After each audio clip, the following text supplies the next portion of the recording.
Sampath Ram sir அவர்கள் பேச அன்புடன் அழைக்கின்றோம்.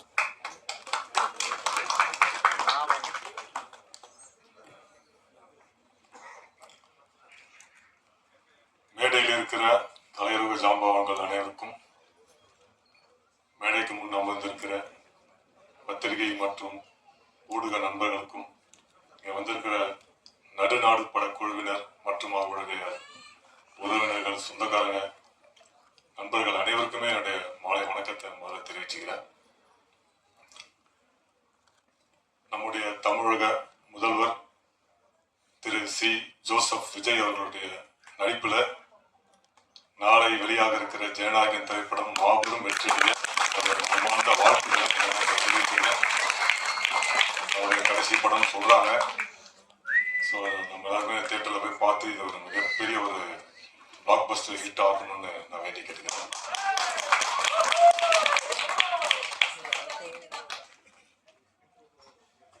ஒரு 7-8 வருஷத்துக்கு முன்னாடி ஒரு டாக்டர் ஸ்டூடெண்ட் ஒருத்தர் எனக்கு அப்பப்போ ஃபோன் பண்ணிட்டே இருப்பாரு. சார், நான் உங்க பெரிய ஃபேன் சார், உங்க நடிப்பு ரொம்ப பிடிக்கும் சார், அப்படி இப்படின்னு அப்பப்போ ஃபோன் பண்ணிட்டே இருப்பேன். உங்களை நேரில் பார்க்கணும் சார், நேரில் பார்க்கணும்னு சொல்லிட்டே இருப்பாரு. சரி, நானும் நிறைய பேர் பேசுவாங்க, அது மாதிரி இவரும் பேசுறாருன்னு நினச்சிட்டு ஒரு நாள் வர சொன்னேன். கிட்டத்தட்ட ஒரு வருஷம் பேசிட்டே இருந்தாரு. ஒரு நாள் வர சொன்னேன் வீட்டுக்கு. ஒரு சின்ன பையன் மாதிரி காடி ஒன்று போட்டுக்கிட்டு துருன்னு வந்தாப்புல. வந்துட்டு, சார் நான் உங்களுக்கு ஒரு கதை வச்சிருக்கேன் சார் அப்படின்னாரு. சரி, ஏதோ பையன் விளையாட்டு போல ஏதோ சொல்றான், உங்களுக்கு சொல்லுப்பா அப்படின்னு. அப்புறம் சொன்னா, அந்த கதையில வந்து அந்த லீட் கேரக்டர் யாருப்பா பண்றது கேட்டேன். சரி, நீங்க தான் சார். என்னப்பா சொல்ற அப்படின்னு. இல்ல இது இந்த கேரக்டர் நீங்க தான் சார் பண்ணுவேன். பா, நான் ஏதோ வில்லன் கூட ஹீரோ கூட ஏதோ சின்ன பண்ணிட்டு என்ன போய் ஹீரோன்னு சொல்றியாப்பா அப்படின்னு. இல்ல சார், இந்த கேரக்டர் நீங்க கரெக்டா இருப்பீங்க, ஏன்னா இது வந்து ஒரு நெகட்டிவ் கேரக்டர், அதனால நீங்க கரெக்டா இருப்பீங்க அப்படின்னாரு.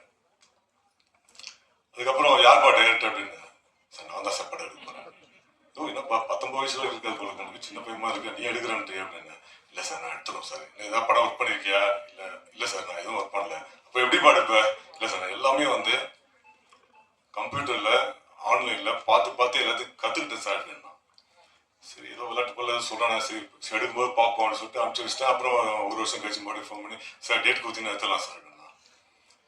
சரி, என்னதான் பண்ணுறான் பார்ப்போம்னு சொல்லிட்டு நானும் போய் நடிச்சு ஒரு 20-30 நாள் ஷூட் பண்ணான். நல்லபடியாக எடுத்து ரிலீஸ் பண்ணும்போது கொரோனா வந்துடுச்சு. படம் பார்த்தா ஓகே, நல்லா இருக்கு. ஒன்றுமே தெரியாமல் ஒரு பையன் வந்து எடுத்திருக்கானே, சரி நல்லா இருந்தது. ஸோ அதுக்குள்ளேயும் கொரோனா வந்துடுச்சு, ரிலீஸ் பண்ண முடியல. சரி, ஓடிடியாக ரிலீஸ் பண்ணலாம் அப்படின்னு சொல்லிட்டு முயற்சி பண்ணுறோம். சரி, டீசர் வந்து யாராவது ரிலீஸ் பண்ணலாம் சார் அப்படின்னா. பண்ணலாம் அப்படின்னா. சார், நீங்கள் எத்தனை படம் இது நடிச்சிருப்பீங்க அப்படின்னு கேட்டான். நான் சொன்னேன், ஒரு வருஷத்துக்கு 10 படம். நான் 20 வருஷமா இருக்கேன். வருஷத்துக்கு 10 படம் நான் விட 200 படம் நடிச்சிருப்போம்ப்பா அப்படின்னா. அப்புறம் போஸ்ட் அனுப்பிச்சேன். அதில் பார்த்தா நடிகர் சம்பத்ராமின் 200வது படம் கசகசா. அந்த படத்தோட பேர் வந்து கசகசா இப்படின்னு ஒரு டைட்டில போட்டு அனுப்புனாரு. எனக்கு வந்து நான் ஏதோ விளையாட்டு போல சொன்ன 200 படம்னு போட்டாரு அப்படின்னு சொல்லிட்டு அன்னைக்கு நைட் ஃபுல்லா நம்ம நடிச்ச படத்தை எல்லாத்தையும் ஆன்லைன்ல தேடி பார்த்தா 197 படம் வந்துச்சு நம்ம நடிச்சது. எனக்கு ஞாபகத்துல இருந்தது. அது சரி, ஓகே, பரவாயில்ல, ஏன்னா தப்பாயிடக்கூடாதுல. 200 படம் போட்டு அப்புறம் 200 படம் நடிச்சானா நடிக்கலையான்னு யாராவது கேட்டாங்கன்னா பதில் சொல்லுவேங்கிறதுக்காக தேடி பார்த்தா ஒரு 3 படம் மட்டும் கம்மியா இருந்தது. சரி, பரவாயில்ல, ரிலீஸ் ஆகாத படம் ஒரு 40-50 படம் இருக்கு. ஸோ அதில் இதை அட்ஜஸ்ட் ஆன சொல்லி நானும் விட்டுட்டேன். அதுதான் என்னோட முதல் படம், சம்பத்ராம் இன் அப்படின்னு போட்டு வந்த படம். அதுக்கப்புறம் ஒரு லாங் கேப்புக்கு அப்புறம் ஒரு டைரக்டர் சார் சந்தோஷ் சேகர்னு பேசுறேன் சார், உங்களை பார்க்கணும் அப்படின்னு. அவரும் கேமராமேன் செந்தில் சாரும் பேசினாங்க. ஒரு காஃபி ஷாப்ல உட்காந்துட்டு, சார் நீங்க தான் இந்த கேரக்டர் பண்றீங்க சார் அப்படின்னு சொன்னாரு டைரக்டர். இது வந்து ராஜ்கிரண் சார் பண்ணா எப்படி இருக்குமோ அந்த மாதிரி ஒரு கேரக்டர் சார். ஒரு ஊருக்கு பெரியவர், ஒரு பெரிய தலைவர். ஸோ நீங்க பண்ணா கரெக்டா இருக்கும் அப்படின்னு சொன்னாரு. நானும் அதை ஒத்துக்கிட்டு பண்ணி முடிச்சுட்டு ஃபர்ஸ்ட் டைம் வந்து போஸ்டர் அனுப்பிச்சாரு. நான் உண்மையில இதை எதிர்பார்க்கல. சம்பத்ராமின் அப்படின்னு போட்டு அனுப்பிச்சு வச்ச உடனே எனக்கு உண்மையிலே ஒரு நாளைக்கு அப்புறம் அதுக்கு ஒரு மதிப்பு இருக்குல்ல. சம்பத்ராமின் சின்ன படமோ பெரிய படமோ நம்ம அதை எய்ம் பண்ணி சினிமா வரலாம் கூட, பட் அந்த சம்பத்ராமின் அந்த ஒரு பேர் போடும்போது அது ஒரு இனம் புரியாத ஒரு சந்தோஷம். நம்மளும் 28-29 வருஷமா ஃபீல்டு இருக்கோம். இந்த மாதிரி வரதுங்கிறது நம்ம சின்னதா பண்ணி அந்த ஒரு இடத்துக்கு வரவானும் போது அது ஒரு சின்ன சந்தோஷத்தையும் ஒரு நம்பிக்கையும், சரி இன்னும் நம்ம இன்னும் நிறைய சாதிக்கணும், இன்னும் நிறைய பண்ணணும், இன்னும் நிறைய நல்லா நடிக்கணும்ன்ற ஒரு ஆர்வத்தையும் ஒரு உந்துதல் சக்தியும் கொடுக்குறது. அந்த அந்த மாதிரி ஒரு டைட்டில போட்டு எனக்கு அந்த வாய்ப்பை கொடுத்த இந்த படத்தோட நடுநாடு திரைப்படத்துடைய இயக்குனர் சந்தோஷ் சேகர் அவர்களுக்கும், இந்த படத்தோட கேமராமேன் செந்தில்குமார் அவர்களுக்கும், இந்த படத்தோட ப்ரொடியூசர் தாமஸ் சார் அவர்களுக்கும் எனக்கு மனமார்ந்த நன்றியை தெரிவிச்சு மீடியா நண்பர் அனைவருக்கும் என்னோட பணிவான மனு தெரிவிச்சுட்டு, நாடு மேல இருக்க அத்தனை பேருக்குமே என்னோட நடுநாடா நடுநாடு முடிச்சதே இப்போதான் நானே பார்க்குறேன். பதிவு பண்ணிட்டு அப்புறம் இப்போ தான் வந்தார். அது நானே அதை கூட்டு மேலே உட்காரச்சேன். இப்போ சார் உங்கள் பிடிச்ச போட்டு சப்போர்ட் பண்ணலான்னு சொன்னாங்க. இப்போ சார் தயாரிப்பார் இல்லை, என்ன சினிமா இல்லைன்னு நான் அடிக்கடி சொல்லுவேன். இந்த படத்தை பொறுத்த வரைக்கும் பரணியை நான் மெயினாக பேசி ஆகணும். ஏன்னா பரணி நானும் ரொம்ப ஏதோ உட சொன்னேன், எங்கள் ஊர் மியூசிக் தேட்டருன்னு. உடனே என்ன உங்கள் ஊருன்றீங்கன்னாரு. நம்ம ஊர் மியூசிக் தேட்டருங்க. 90லேருந்தே பரணி எனக்கு தெரியும். பரணி நானும் ஒன்றுமே காவல்சியில் நடந்து போயிட்டு வந்துட்டு மியூசிக்கை பற்றி பேசிட்டு போவோம். நான் நடிக்க போயிட்டு இருப்பேன், இவர் மியூசிக்கை பற்றி பேசியிருப்பார். அவரும் வளர்ந்துட்டார், நானும் வளர்ந்துட்டேன். இதுதான் சினிமா. இந்த ஹீரோனி சொன்னாங்க, எல்லாரும் எதை நினைக்கணும், நான் அதுதான் உண்மை.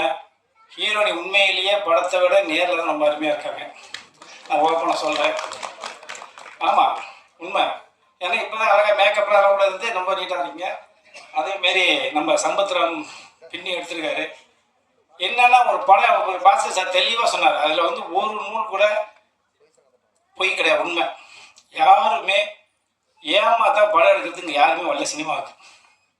எப்போ அண்ணன் சாவா தின்ன எப்போ காலியாக வந்து தெரியா இருக்கு. இப்போ சொன்னால் 100 படம்னு. ஏன்னா படத்தை நீங்கள் எடுக்கும் போதே ஒரு டீமை செட் பண்ணிக்கணும். இப்போ எல்லாரும் பெரிய பெரிய ஹீரோ வச்சு படம் எடுக்கிறாங்க, பெரியனா அவங்க ஒரு டீமை செட் பண்ணி ஏமாத்தா தெளிவாக வச்சுக்கிறாங்க. நம்மளால ப்ரொடியூசரை பார்த்தாலே 4 பேர் சுற்றி ரவுண்டு கட்டிக்கிட்டு ஏமாற்றி தெளிவாக இருக்கான். அப்போ எப்படி படத்தை நம்ம ஹிட் கொடுக்க முடியும்? இன்னைக்கு தியேட்டரில் யாருமே வரதில்லை. அதையும் மீறி வரணும்னா இளைஞர்களுக்கு ஏதாவது ஒரு மெசேஜ் நீங்கள் சொல்லி ஆகணும். எனக்கெல்லாம் சொன்னால் எவனும் வரமாட்டாங்க, ஃபேமிலிஸ்லாம் வரமாட்டாங்க. இன்னைக்கு தியேட்டருக்கு வர எல்லாருமே இளைஞர்கள் தான், யூத்து தான், காலேஜ் பசங்க, காலேஜ் பொண்ணு தான் வருதுங்க. அதுக்கு தகுந்த நீங்கள் கதையை நீங்கள் எடுத்தீங்கன்னா தான் சினிமாவில் ஒரு 10 பேர் வந்தால் தான் அடுத்து ஒரு படம் எடுக்க முடியும். நானே ராஜா, நானே ஹீரோ, நானே மந்திரி, நம்மளே ஒரு படத்தை எடுத்து வச்சுட்டு படம் சூப்பர்னு சொன்னால் என்ன பண்ண முடியும்? யாரும் ஒரு தேட்டர். அதனால தயவு செய்து ஒரு பாஸ்கர் சொன்ன மாரி படத்தை நல்லா எடுங்க. இந்த நாடு சாரி நடுநாடு படமாச்சு எல்லாம் இங்கிலீஷ்லேயே டைட்டில் வச்சு தமிழில் ஏதாவது ஒன்று. அதனால் இந்த படம் மிகப்பெரிய வெற்றி அடையினா. மீண்டும் ஒரு முறை சொல்கிறேன், இந்த மாரி படம்லாம் எடுக்கும்போது தெளிவாக எடுங்க. எக்காரணத்தை கொண்டும் யாரையும் ஏமாற்றி படம் எடுத்து வராதிங்க. நீங்கள் ஜெயிக்கணும்னா அந்த ஹீரோனி சொன்ன மாரி தெளிவாக நினச்சி எடுத்துவாங்க. நன்றி, வணக்கம். ஏற்றுக்கொள்ள வேண்டும் அப்படின்னு யாரும் கட்டாயப்படுத்த முடியாது. நிச்சயமா அதற்கான ஒரு வரவேற்பு இருக்கிறது. ஆர்வமும் துடிப்பும் உள்ள இயக்குனர் இதை இயக்கி இருக்கிறார்கள். அதே நேரத்தில் தயாரிப்பாளர்கள் ஆர்வத்தோடு இந்த படத்தை எடுத்திருக்கிறார்கள். திரையுலகத்தை பற்றி நன்றாக தெரிந்த ஜாம்பவன்கள் தான் இங்க எல்லாருமே இருக்கிறாங்க. எனக்கு திரையுலகத்தை பற்றி தெரியுமா அப்படின்னு சொன்னா, மக்கள் தொலைக்காட்சி ஆரம்பிக்கிற பொழுது நாங்கள் நல்ல படங்களை தயாரிக்க வேண்டும் என்று சொல்லி ஒரே நேரத்தில் 100 படங்கள் தயாரிக்கப்பட வேண்டும் என்று சொல்லி, அதுவும் குறிப்பா டிஎஃப்டி அந்த மாணவர்களை வைத்து அவங்களை தேடி கண்டுபிடிச்சு ஒரு பட்டியலை எடுத்தோம். ஒரு 100 பேர் எடுத்தோம். 100 பேர் எடுத்து ஆளுக்கு இவ்வளவு கொடுக்கணும், 1 கோடி ரூபாய் கொடுக்கணும்னு சொல்லிட்டு மருத்துவர் ஐயா அவர்கள் மக்கள் தொலைக்காட்சி உட்கார வச்சு 100 பேரையும் உட்கார வச்சு 100 பேருக்கும் பணப்பட்டுவாடா பண்ணோம். 100 பேருக்கும் பணப்பட்டுவாடா பண்ணி அவர்கள் என்ன படத்தை கொண்டு வந்தா அதை பார்த்துட்ட பிறகு இனிமேல் நாங்க படம் எடுக்கிறதுல முடிவு பண்ணிட்டோம்.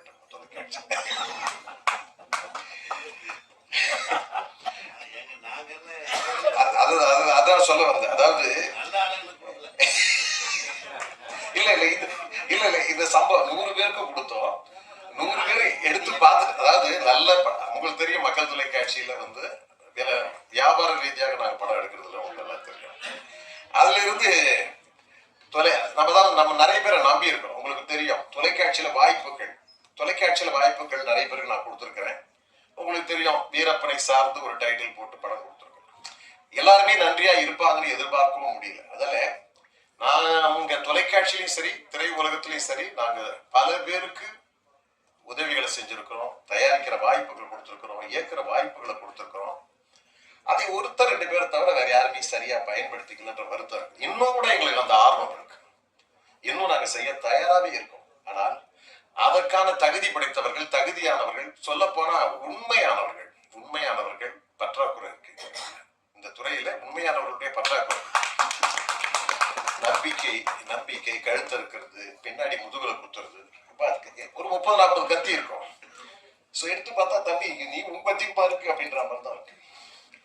அதே மாதிரி சம்பத் என்னுடைய நண்பன். அதுவும் சொல்ல போனா ஜிம்மில் நான் பார்ப்பேன், ரொம்ப சின்சியரா பண்ணுவாரு. எனக்கு ரொம்ப பிடிச்ச நடிகர்கள்ல சம்பத். அவருக்கு சம்பத் இங்க தமிழகத்துல மட்டுமல்ல, உலக நாடுகள்லாம் நல்ல பிரபலமானவர். ப்ரெஸ் பீப்புளுக்கும் மீடியா பீப்புளுக்கும் எனது மாலை வணக்கத்தை தெரிவிச்சுக்கிறேன். இந்த நடுநாடு படம் எப்படி தொடங்குச்சுன்னா, ஃபஸ்ட்டு ஒரு 2 வருஷமா டேரக்டர் என்கிட்ட ஒரு கதை சொல்லுவாங்க. இந்த கதை ரொம்ப நல்லா இருக்கும் சார் அப்படின்னு கதை சொல்லியிருந்தாரு. நானும் என்னன்னா ஒரு வெற்றிக்காக வெயிட்டிங்கில் இருந்துகிட்டு இருக்கேன். அந்த மாதிரி அவர் ஒரு கதை சொன்னார். அது சினிமா பற்றிய கதை. இது சினிமா பண்ணி நிறைய பேர் ஒன்றும் பெருசாக ஜெயிக்கலையா, திருப்பியும் சினிமா பற்றி சொல்கிறார் சார், இது ஒரு விதமான கதை சார்னு அப்புறம் மீண்டும் சொன்னார். சொல்லி விடவே இல்லை, கடைசி வரைக்கும் இந்த படத்துக்கு நீங்கள் மியூசிக் பண்ணி கொடுக்கணும், நான் ஒரு நல்ல படமா நல்ல ஒரு பெரிய படமா பண்ணணும், எல்லாருக்குமே கனவு அப்படி தானே. அதுக்கான வெயிட்டிங்கில் இருந்துக்கிட்டு இருந்தேன். அவர் பேசக்குள்ள அவர் கதை சொன்ன விதம், ஆள் அப்படி பேசுகிற அந்த வெறித்தனம், அதெல்லாம் எனக்கு ரொம்ப பிடிச்சி போச்சு. அப்புறம் கம்போஸ் பண்ணோம். தாமஸ் சார் ப்ரொடியூசருங்க பாட்டு எழுதுவாங்கன்னு எனக்கு தெரியாது. நான் இது வரைக்கும் என் படத்தில் எந்த ப்ரொடியூசரையும் பாட்டு எழுத வச்சதில்லை. இந்த படத்தில் தான் முதல் முறையாக தாமஸ் சார் எழுதி கொடுத்து நான் மறந்து போயிட்டேன். எல்லா பாடலுமே அவர் லிரிக்ஸ் கொடுத்து அதுக்கப்புறம் தான் நான் டியூன் பண்ணேன். எந்த சாங்குமே டியூன் பண்ணிட்டு எழுதலை.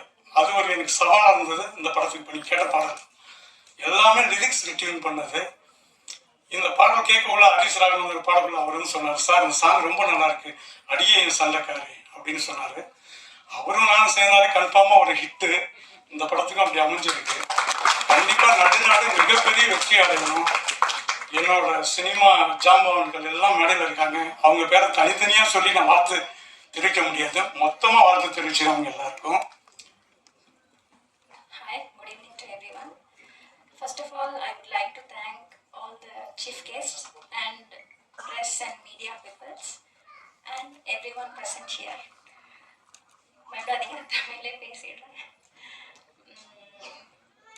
Today is my very special day.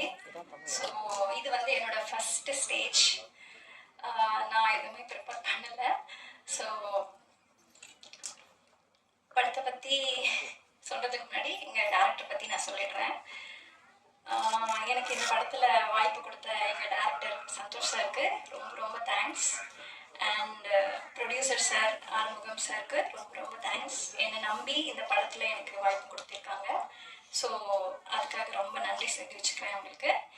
And இந்த படத்தோடைய கேமராமேன் செந்தில் சார். ஸோ அவங்க மூலியமாக தான் இந்த படத்தில் நான் நடிச்சிருக்கேன். ஸோ அவங்களுக்கும் ரொம்ப தேங்க்யூ. அண்ட் இந்த படத்தோடைய மியூசிக் டைரக்டர் பரணி சார். சின்ன வயசுலேருந்தே அவங்களோட பாட்டு நிறைய கேட்டிருக்கேன், ரொம்ப பிடிக்கும். ஸோ நான் நடிச்சிருக்க இந்த படத்தில் நீங்கள் மியூசிக் பண்ணியிருக்கீங்கன்றது எனக்கு ரொம்ப சந்தோஷமாக இருக்குது, பெருமையாகவும் இருக்குது.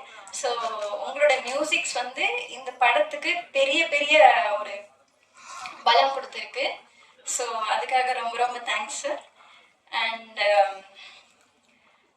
என்னோட கோஸ்டார்ஸ் அருண் சார். ஸோ அவரை பற்றியும் கண்டிப்பாக சொல்லணும். ஸோ எனக்குமே ஆக்டிங் பெருசாக எதுவும் சொல்ல முடியாது. பட் எல்லா சீன்ஸ்லேயுமே சரி, டேரக்டர் சாரும் சரி, ஹீரோ சார் அருண் சாரும் சரி, எனக்கு ரொம்ப சப்போர்ட் பண்ணாங்க. நிறைய விஷயங்கள் சொல்லிக் கொடுத்தாங்க, கைட் பண்ணாங்க. ஸோ அது எனக்கு கொஞ்சம் தைரியம் கொடுத்துச்சு. இங்கே வருகை தந்திருக்கிறோம் press peoples and for everyone, thanks for everyone. இது ஆக்சுவலாக என்னோடய ஃபஸ்ட்டு மூவி நான் ஹீரோவாக பண்ணது. அண்ட் ஆப்பர்ச்சுனிட்டி நம்ம சந்தோஷ் சார் எனக்கு கொடுத்தது வந்து பெரிய வாய்ப்பு. இந்த ஸ்டேஜெல்லாம் வந்து நிற்போம் நினச்சி கூட பார்த்ததில்ல. நான் ரொம்ப ஒரு சின்ன கிராமத்தில் தான் பிறந்து வளர்ந்தவன். என்ன சார் நினச்சாருன்னு தெரியல. அப்புறம் ப்ரொடியூசர் எங்கள் அண்ணன் தான். அண்ணன் வந்து என்னை சின்ன வயசுலேருந்தே பார்த்துருக்காரு. பார்த்துட்டு ஒரு நாள் இந்த மாதிரி படம் பண்ணணுண்டா, நீ பண்ணால் நல்லாயிருக்கும் அப்படின்ற மாதிரி சொன்னார். ஆக்சுவலி ஸ்டார்டிங்கில் வி ஸ்ட்ரகிள்ட் அ லாட். ஒரு கேமராவே சரியாக பார்த்ததில்ல. அதை என்னை கூப்பிட்டு வந்து ரொம்ப என்கரேஜ் பண்ணி ஃபஸ்ட்டு ஒரு 3 டேஸ்லாம் பயங்கரமாக கேமரா பார்த்தோன்னே கைகள்லாம் நடுக்க ஆரம்பித்தோம். அப்புறம் சார் தான் வந்து கொஞ்சம் அதெல்லாம் உண்டு சார், என்ன சார் நான் யூஸ்வலாக எப்படியும் பேசுகிற மாதிரி எப்படியும் பண்ணுற மாதிரி பண்ணுங்கள், கேஷுவலாக இருங்க அப்படின்னு சொல்லி என்னை தேர்த்தி கொண்டு வந்தார். 2வது நாள்லாம் தேய்ச்சி ஓடி இருப்போம். அந்தளவுக்கு எனக்கு ரொம்ப பயம் ஜாஸ்தியாக இருந்துச்சு. அப்புறம் நிறையா சார் வந்து ட்ரெயின் பண்ணி அவர் சொன்ன மாதிரி தான் சார், இவ்வளோ தான் சார் டைலாக் இந்த ஸ்பாட்டில் வந்துட்டு இதுதான் சார் இப்படி தான் சார் ரொம்ப கேஷுவலாக என்னை வந்து ட்ரெயின் பண்ணி கூப்பிட்டு வந்தார். And the peoples those who work with us, இந்த நிறைய வெயிலில் வந்து ரொம்ப லைட்டு அதெல்லாம் நிறைய ஸ்ட்ரகிள் பண்ணும்போது ரொம்ப அவங்க வந்து கூட நின்று எல்லாருமே ஒரு ஃப்ரெண்ட்லியாக ரொம்ப கேஷுவலாக ரொம்ப ஜாலியாக வந்து கொண்டு போனாங்க. ஃபஸ்ட்டு வந்து முதல்ல என்ன இவ்வளோ பெரிய ஸ்க்ரீனில் நான் பார்த்துருக்கேன். இது வரைக்கும் அந்த மாதிரி பார்த்ததில்ல. அதுக்கு வாய்ப்பு கொடுத்த தயாரிப்பாளருக்கும் டைரக்டருக்கும் ரொம்ப ரொம்ப நன்றி. பிகாஸ் ஜென்ரலாக சின்ன திரையிலேருந்து சில்வர் ஸ்க்ரீனுக்கு பெருசாக எடுக்க மாட்டாங்க. அது என்ன காரணம் அப்படிங்கிறது ஒவ்வொருத்தரும் ஒரு காரணம் சொல்லுவாங்க. பட் நான் அதை நம்ப மாட்டேன். திறமை இருக்கிறவங்கள எப்பேற்பட்ட ஒரு டைரக்டரும் ஈஸியாக கண்டுபிடிச்சிருவாங்க.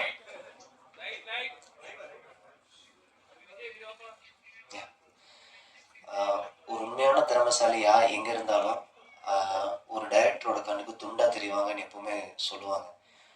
அதுக்கு மிகப்பெரிய எக்ஸாம்பிள் வந்து பாரதி ராஜா சார். போகிற போக்கில் ஒரு நரிகனை பிடிச்சிக்கலாம் வாயா அப்படிங்கிறதெல்லாம் ஒரு இன்டர்வியூவில் நான் பார்த்துருக்கேன். என்னோட பெரிய பிளெஸ்ஸிங் என்னென்னா, அவர் நடிக்கிறத ஒரு தடவை என்னோடய ஃப்ரெண்டோட படத்தில் நான் பார்த்துருக்கேன். அண்டு எப்படியாவது கூட நடிக்கணும்னு ஆசை இருந்துச்சு, அது எனக்கு நடக்கல. அதே மாதிரி தான் பாக்யராஜ் சாரும் ஒரு தடவை சின்ன திரையில் எங்களோட ப்ரொடக்ஷனில் ஒரு சீரியல் நடித்தார். அவர் கூட ஒரு ஷார்ட்டாவது நடிச்சிடும்னு ஆசைப்பட்டேன். அதுவும் நிராசையாகவே போயிடுச்சு. ஸோ அவங்களுக்கு ஆழ்ந்த இரங்கலை தெரிவிச்சுக்கிட்டு, அண்டு அஃப்கோர்ஸ் நம்மளோட ஜாம்பவான்கள் ஒருத்தர்கிட்டையும் பேசுறதுக்கு எனக்கு ஒரு கதை இருக்குது. அஃப்கோர்ஸ் டைம் கன்ஸ்டன்ட் ரொம்ப கம்மியாக இருக்குது. அப்படிங்கிறதுனால உங்கள் எல்லாத்துக்கிட்டையும் உங்களோட ஆசீர்வாதத்தை நான் வாங்கிக்கிறேன். ஆக்சுவலி சொல்ல போனால் எந்தளவுக்கு நான் பிளெஸ்ட் அப்படிங்கிறது எனக்கு வந்து வாயால் சொல்ல தெரியல. இப்பேற்பட்ட ஜாம்பவான்கள் உட்காந்துருக்க இடத்துல அவங்க பேசுறதுக்கு முன்னாடி முதல்ல மேடை என்ன கூப்பிட்டு என்னை பேச வச்சதுக்கு ரொம்ப நன்றி. பிகாஸ் நான் கடைசியாக பேசினேன்னா எனக்கு தெரியல, நான் ப்ரிப்பேர்லாம் பண்ணிட்டு வரல. அண்ட் அஃப்கோர்ஸ் நடுநாடு படம் எனக்கு வந்து இந்த இதில் வந்து என்னை கதாநாயகன்னு சொன்னாங்க. உண்மையாக சொல்ல போனால் கதையோட நாயகன் திரு சம்பத் அவர்கள் தான். பிகாஸ் இந்த கதை தான் இதில் ரொம்ப ரொம்ப முக்கியமான விஷயம். நான் டைரக்டர்கிட்ட பெர்மிஷன் கேட்டேன். ஸோ இந்த விஷயத்த சொல்லலாம். நான் வந்து ஒரு டைரக்டராக வரணும் அப்படின்னு சொல்லி ஆசைப்படக்கூடிய ஒரு கேரக்டர் இதில் நான் பண்ணியிருக்கேன். ஸோ அதில் ஏற்படுற ரிஜெக்ஷன்ஸ், அதில் ஏற்படுற கஷ்டங்கள், அதை தாண்டி வர்ற விஷயங்கள் எல்லாமே இதில் வந்து ரொம்ப அழகாக காமிச்சிருக்காரு. அண்ட் ஆல்சோ அந்த போர்ஷன்ஸ், நம்ம ட்ரெய்லர் போர்ஷன்ஸ் எல்லாம் நீங்கள் பார்த்துருப்பீங்க. ஸோ கண்டிப்பாக இது ரொம்ப ரொம்ப நல்ல ஒரு என்டர்டெயின்மெண்ட் படமாக இருக்கும்னு நான் ரொம்ப நம்புகிறேன். அண்டு மறுபடியும் என்னை வாய்ப்பு கொடுத்து இந்த மேடையில் நிற்க வச்சதுக்கு உங்கள் எல்லாருக்கும் ரொம்ப ரொம்ப நன்றி. கண்டிப்பாக சப்போர்ட் பண்ணுங்கள். இந்த படம் ஒரு வெற்றி படமாக அமையணும் அப்படிங்கிறதுக்காக நான் கடவுளையும் என்னோட சீனியர்ஸ், என்னோட ஜாம்பவான்களையும் நான் வேண்டிக்கிட்டு எனக்கு பேச தெரியல இதுக்கு மேலே.